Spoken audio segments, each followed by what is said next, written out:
$300 million. That's the amount funneled from TikTok-linked Chinese investors straight into a controversial crypto scheme, money that Congressman Brad Sherman says looks less like business and more like a bribe. At the same time, Secretary Marco Rubio was pressed under oath with simple yes or no questions about nuclear weapons, foreign influence, and sanctions, and instead of answering, he stalled, dodged, and spun. But what came next shook the room even more. Sherman revealed how Elon Musk's push to slash U.S. foreign aid isn't just numbers on a budget sheet, it's oxygen running out in Burmese hospitals and life-saving HIV treatments disappearing in Africa. Representative Sherman. We all miss Jerry Conley, and I do not think that he would want us to be passive in our questioning here today. Mr. Chairman, it's our job to oversee the State Department. You can't do that by having think tank witnesses come before us. Our job isn't to oversee the think tanks. In 2023, we had 44 government witnesses. This year, we have our first, and I hope very much that we have all the, not only the secretary, but the undersecretaries and assistant secretaries so that we can really do our job.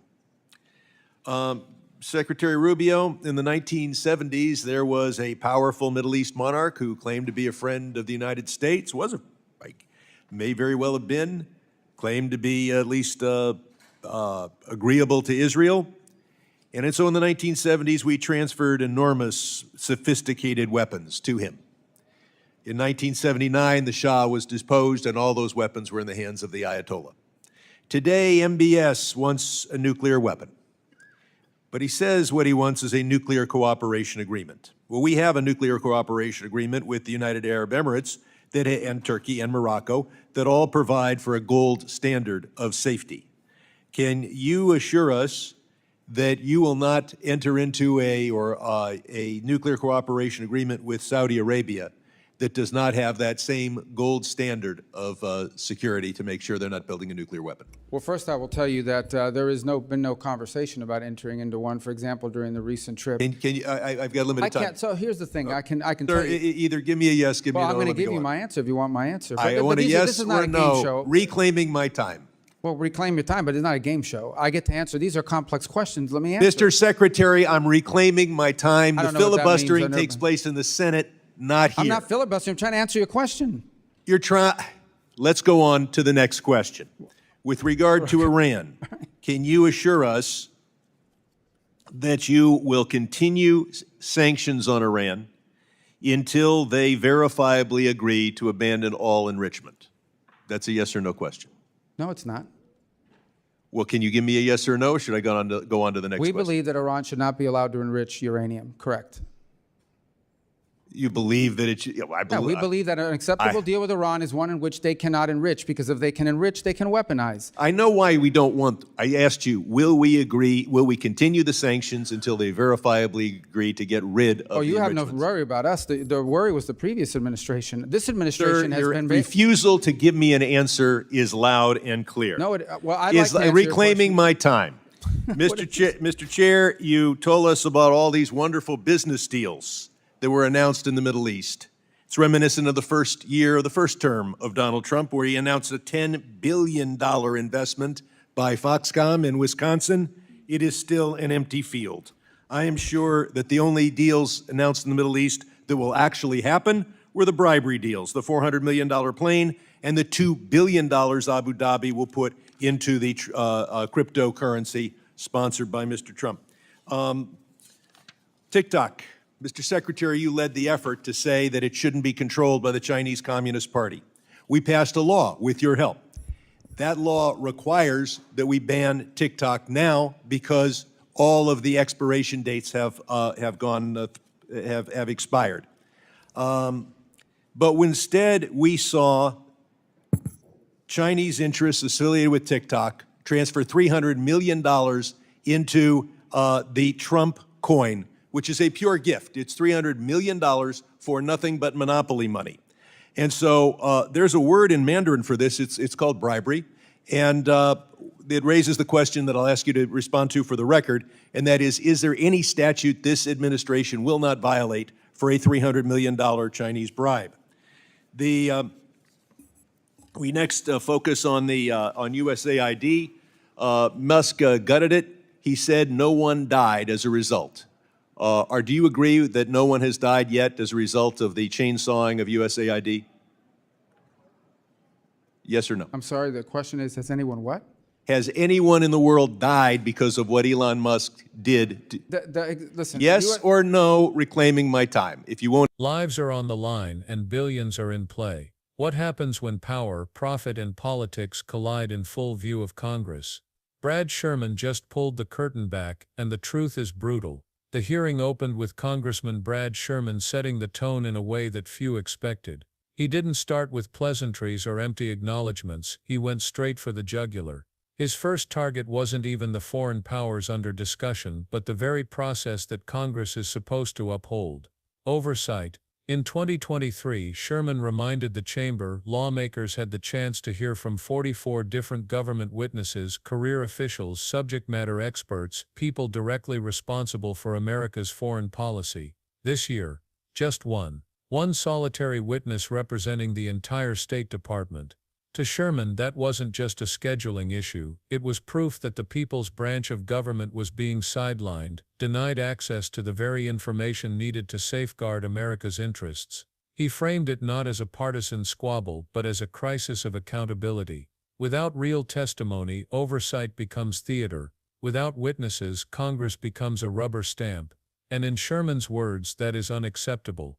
His fiery opening wasn't about scoring points, it was a warning shot. If the foundation of accountability is cracked, then every policy decision that follows rests on unstable ground. But as sharp as that rebuke was, it was only the beginning. After laying bare the failures of oversight, Sherman turned to a question that cuts to the heart of global security: nuclear weapons. He pressed Secretary Rubio on whether the United States would ever enter into a nuclear cooperation agreement with Saudi Arabia without the gold standard safeguards that prevent the development of a bomb. It was a clear, direct yes or no question, but instead of clarity, Sherman got evasion. Rubio shifted into long-winded explanations, insisting the matter was complex, as if complexity excused dodging accountability. Sherman didn't let it slide. He reminded the secretary that this wasn't the Senate, where endless speeches can bury a point. This was the House, and the American people deserved straight answers. He cut through the filibuster with sharp precision, reclaiming his time and forcing the tension higher. The subtext was unmistakable.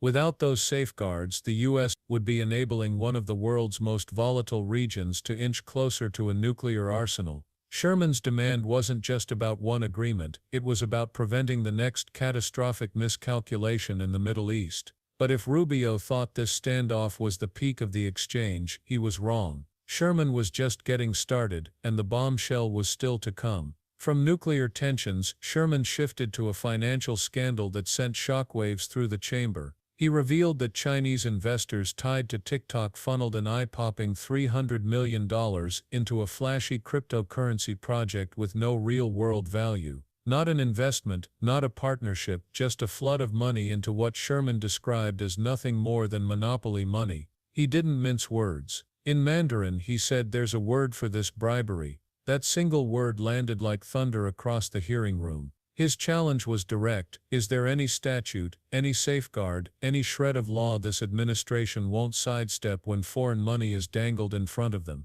The implication was chilling. If hundreds of millions can move so easily into a project with no accountability, what else is being bought and sold behind closed doors? Sherman made the moment unforgettable by stripping the issue down to its core: foreign money, domestic influence, and zero transparency. The silence from leadership only made it worse, echoing louder than any denial. But just as the room was absorbing that revelation, Sherman escalated further. Because what came next wasn't just about shady cash flows, it was about life and death. Just when it seemed the hearing couldn't get more explosive, Sherman turned to the issue of foreign aid, and the consequences were devastating. He pointed out how U.S. assistance programs had been gutted under the influence of billionaire pressure, with Elon Musk at the center of the storm. The cuts weren't abstract numbers on a spreadsheet. Sherman connected them to real, immediate human suffering. He painted the picture vividly: hospitals in Burma running out of oxygen because supply chains were abruptly severed, and HIV/AIDS patients in Africa suddenly left without treatment they depended on to survive. When Sherman asked if lives had been lost because of these decisions, the answer he got was denial, dodges, and silence. But Sherman didn't hesitate. He declared what was already clear: the lives of vulnerable people had been cut short, not by chance, but by calculated choices made in boardrooms and approved by policymakers. His words landed like a hammer: they are dead now at the hands of Musk and his co-conspirators. For Sherman, this wasn't about hypotheticals or ideology, it was about life and death, and with each unanswered question, the chamber grew heavier, the cost of silence more unbearable. Throughout the hearing, one thing became impossible to ignore: Secretary Rubio's refusal to give straight answers. Time and again, Sherman posed clear yes or no questions about nuclear safeguards, sanctions, foreign cash, and humanitarian aid. And time and again, Rubio dodged. He stretched answers into long-winded detours, reframed questions he didn't want to answer, and tried to run out the clock. But Sherman wasn't about to let that happen. With each attempt at evasion, he cut in sharply, reclaiming my time. It became a rhythm of the hearing: questions asked, answers dodged, time reclaimed. The contrast between the two men couldn't have been clearer. On one side, a lawmaker demanding clarity and accountability; on the other, an official trying to cloak uncomfortable truths in bureaucratic fog. The more Rubio stalled, the more transparent the stonewalling became. And the more Sherman pressed, the sharper the tension grew. This wasn't just about political sparring, it was about exposing how accountability dies when leaders hide behind words instead of facts. Sherman's persistence stripped away the polish and left only silence and suspicion. But even that wasn't the end. Because what Sherman revealed next pointed to something bigger: an entire system bending under the weight of money and power. By the end of the exchange, Sherman had exposed something far larger than a single official's evasions. Piece by piece, the pattern became undeniable. Oversight was being weakened, critical questions about nuclear proliferation were left unanswered, hundreds of millions in foreign-linked cash were flowing into unregulated schemes, and life-saving aid was being cut off at the expense of the world's most vulnerable. It wasn't just about one policy, one deal, or one hearing. It was about an entire system bending under the pressure of unchecked money and influence. Sherman's line of questioning revealed a government that too often shields itself from scrutiny, prioritizes optics over truth, and allows billionaires and backroom deals to shape the fate of nations. The cost of that silence is measured not just in dollars, but in lives lost, opportunities squandered, and trust broken.